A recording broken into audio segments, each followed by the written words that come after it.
ನಮಸ್ತೆ ವೀಕ್ಷಕರೇ, ಸ್ವಾಸ್ಥ್ಯ ಸಾಧನೆ ಕಾರ್ಯಕ್ರಮಕ್ಕೆ ಸ್ವಾಗತ. ನೀವು ನೋಡ್ತಾ ಇದ್ದೀರಾ ವಿಶ್ವಮರ ಟಿವಿ. ನಾನು ನಿಮ್ಮ ಡಾಕ್ಟರ್ ಅಶ್ವಥ್ ಹೆಗಡೆ, ಸಂಯೋಗ ಪ್ರಕೃತಿ ಚಿಕಿತ್ಸಾಲಯ, ಶಿರ್ಸಿ. ಪ್ರಿಯ ವೀಕ್ಷಕರೇ, ಈ ವಿಡಿಯೋನ ನೋಡೋದಕ್ಕೂ ಮೊದಲು ನಮ್ಮ ಚಾನೆಲ್ ಅನ್ನ ಇನ್ನು ಸಬ್ಸ್ಕ್ರೈಬ್ ಮಾಡ್ಕೊಂಡಿಲ್ಲ ಆದ್ರೆ ತಕ್ಷಣವೇ ಸಬ್ಸ್ಕ್ರೈಬ್ ಮಾಡ್ಕೊಳ್ಳಿ. ಹಾಗೆ ವಿಡಿಯೋ ಇಷ್ಟ ಆಗಿದ್ರೆ ಶೇರ್ ಮಾಡಿ. ಡಯಾಬಿಟೀಸ್ ಇರೋರು ಹಣ್ಣು ತಿನ್ನಬಾರ್ದು ಕಣ್ರಿ, ಹಣ್ಣು ತಿಂದರೆ ಡಯಾಬಿಟೀಸ್ ಜಾಸ್ತಿ ಆಗಿಬಿಡುತ್ತೆ, ಇದನ್ನೆಲ್ಲ ನೀವು ಕೇಳಿದ್ದೀರಾ. ಬಟ್ ಇದು ಎಷ್ಟರ ಮಟ್ಟಿಗೆ ಸತ್ಯ ನೋಡಿ. ಹಣ್ಣುಗಳು ಅಂದರೆ ಪ್ರಕೃತಿಯಲ್ಲಿ ಇರುವಂತಹ ಚಾಕ್ಲೇಟ್ಗಳು, ಪ್ರಕೃತಿಯಲ್ಲಿ ಇರುವಂತಹ ಸ್ವೀಟ್ಗಳು, ಪ್ರಕೃತಿಯೇ ನಮಗೆ ಕೊಟ್ಟಿರುವಂತಹ ಸ್ವೀಟ್ ಅದು. ಹಾಗಾದರೆ ಹಣ್ಣು ಎಷ್ಟು ಮಟ್ಟಿಗೆ ಒಳ್ಳೆಯದು ನೋಡಿ. ಹಣ್ಣನ್ನು ಇಡಿದಾಗಿ ತಿಂದವಾಗ ನಮಗೆ ಏನೂ ತೊಂದರೆ ಆಗೋದಿಲ್ಲ. ಯಾವಾಗ ಹಣ್ಣನ್ನು ನಾವು ಜ್ಯೂಸ್ ಮಾಡಿ ತಗೊಳ್ತೇವೆ, ಯಾವಾಗ ಹಣ್ಣನ್ನು ಎರಡು ಆಹಾರದ ನಡುವೆ ತಗೊಳ್ತೇವೆ, ಆವಾಗ ಡಯಾಬಿಟೀಸ್ ಇರೋರಿಗೆ ಪ್ರಾಬ್ಲಮ್ ಆಗುತ್ತೆ. ಇಲ್ಲಾಂದರೆ ಹಣ್ಣುಗಳು ಅತ್ಯಂತ ಅವಶ್ಯಕವಾದಂತಹ ಪೋಷಕಾಂಶಗಳನ್ನು, ಮಿನರಲ್ಗಳನ್ನು, ವಿಟಮಿನ್ಗಳನ್ನು ನಮ್ಮ ದೇಹಕ್ಕೆ ಒದಗಿಸುತ್ತೆ. ಡಯಾಬಿಟೀಸ್ ಇರೋರು ಎಲ್ಲ ಹಣ್ಣು ತಿನ್ಬಹುದಾ? ಖಂಡಿತವಾಗಿ ತಿನ್ನಬಹುದು. ಯಾಕೆ ನೋಡಿ, ಒಂದು ಎಕ್ಸಾಂಪಲ್ ಹೇಳ್ತೇನೆ. ಮುಖ್ಯವಾಗಿ ಹೇಳೋದು ಬಾಳೆಹಣ್ಣು, ಮಾವಿನ ಹಣ್ಣು ಅಲ್ವಾ. ಈ ಬಾಳೆಹಣ್ಣು, ಮಾವಿನ ಹಣ್ಣಲ್ಲಿ ಮ್ಯಾಕ್ಸಿಮಮ್ 100 ಕ್ಯಾಲರಿ ಇರುತ್ತೆ, 100 ಗ್ರಾಮಲ್ಲಿ, ಅದಕ್ಕಿಂತ ಜಾಸ್ತಿ ಇರೋದಿಲ್ಲ.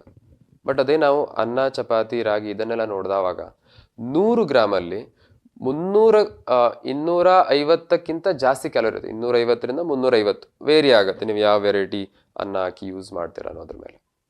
ಸೊ ಹಾಗಿದ್ರೆ ಯಾವುದು ಒಳ್ಳೆಯದು, ನೀವೇ ಡಿಸೈಡ್ ಮಾಡಿ.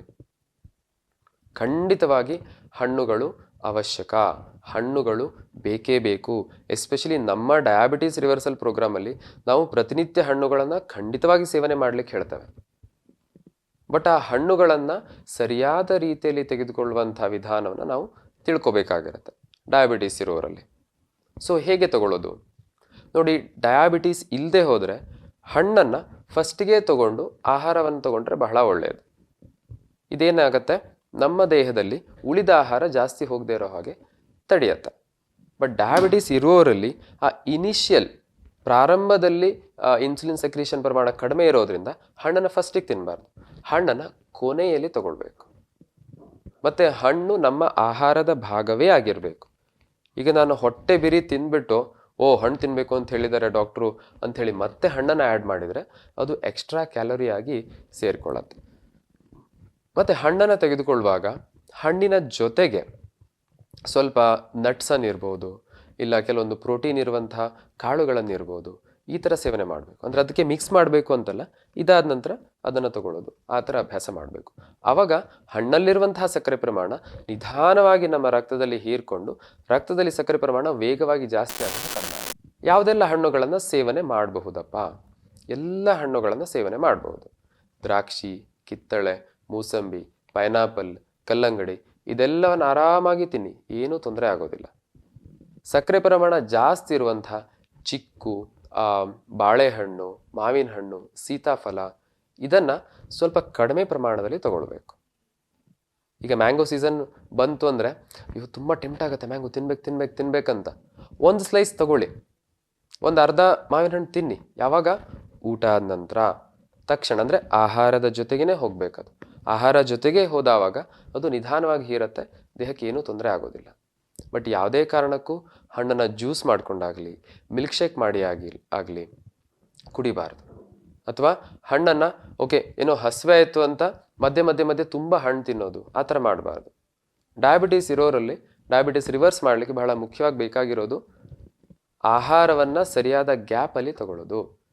ಡಯಾಬಿಟೀಸ್ ಕಂಟ್ರೋಲ್ ಮಾಡಲಿಕ್ಕೆ ಅಥವಾ ಡಯಾಬಿಟೀಸ್ ಮೇಂಟೈನ್ ಮಾಡೋಕ್ಕೆ ನೀವು 2ರಿಂದ 3 ತಾಸಿಗೆ ಸ್ವಲ್ಪ ಆಹಾರವನ್ನು ತೆಗೆದುಕೊಂಡ್ರೆ ಹೆಲ್ಪ್ ಆಗುತ್ತೆ. ಬಟ್ ಡಯಾಬಿಟೀಸ್ ರಿವರ್ಸ್ ಮಾಡಬೇಕು ಅಂತ ಆದರೆ ಪ್ರತಿನಿತ್ಯ ಕೇವಲ 3 ಬಾರಿ ಗೇಟನ್ನು ಓಪನ್ ಮಾಡಿ ಕ್ಲೋಸ್ ಮಾಡಿ.